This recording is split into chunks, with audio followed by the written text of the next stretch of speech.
तर फलटणमधील महिला डॉक्टर आत्महत्येची महिला आयोगाकडून सुद्धा दखल घेण्यात आलेली आहे। महिला आयोगाकडून संबंधितांवरती कठोर कारवाई करण्याच्या सूचना दिल्या गेलेल्या आहेत।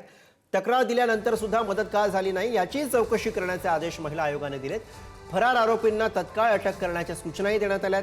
तर आत्महत्या प्रकरणाची चौकशी करा अशी मागणी ठाकरेंच्या शिवसेनेच्या नेत्या सुषमा अंधारे यांनी केली।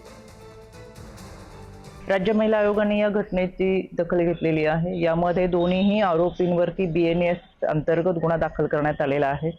हे दोन्ही आरोपी फरार असून त्यांच्या तपासासाठी शोध पथक हे रवाना झालेले आहे। बीड आणि पुणे भागामध्ये यांचा तपास सुरू आहे। त्याचबरोबर संबंधित डॉक्टरांनी यापूर्वी देखील आपल्यावर अशा पद्धतीने लैंगिक अत्याचार किंवा मानसिक त्रास दिला आहे म्हणून काही तक्रार दाखल केलेली आहे का, आणि ही तक्रार दाखल जर केली असेल तर त्यांना मदत का मिळाली नाही याची सुद्धा चौकशी व्हावी असं राज्य महिला आयोगाने पोलीस अधीक्षक सातारा यांना सूचना केलेल्या आहेत।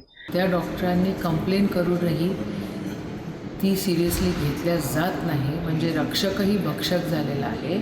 आणि आदरणीय देवेंद्र फडणवीस साहेब, तुम्ही मुख्यमंत्री आहात आणि तुम्ही होम मिनिस्टर आहात। एक तर मुख्यमंत्री बना नाही तर होम मिनिस्टर बना, दोन्ही पदं तुम्हाला पाहिजे। तुम्ही सांभाळू शकत नाही आहे, तुमचा दबदबा नाही आहे, काय चाललेलं आहे हे जर असं जर होत राहिलं महाराष्ट्रामध्ये तर काय होईल। एका सुशिक्षित डॉक्टर महिलेला आत्महत्येपर्यंतची अगतिक होण्याची वेळ काय येते।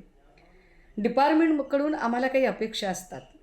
जर पोलीस खात्याचे अधिकारी ज्यांनी कायदा सुव्यवस्थेची बूज ठेवली पाहिजे ते अधिकारीच जर रक्षक अधिकारी भक्षक होत असतील तर दाद कुणाकडे मागायची। निश्चितपणे या घटनेमध्ये मुख्यमंत्री महोदयांकडे आम्ही स्वतंत्र SIT चौकशीची मागणी करत आहोत। तर या गंभीर घटनेची दखल सरकारने घ्यावी, परंतु सर्वच पोलीस वाईट असतात किंवा सगळंच पोलीस दल नकामं झालेलं आहे, ते काय पूर्णपणे कामच करत नाही, अशा पद्धतीने नीतिधैर्य खच्ची होईल अशा प्रकारचं कुठलंही बोलणं किंवा वागणं त्या घटनेत होऊ नये।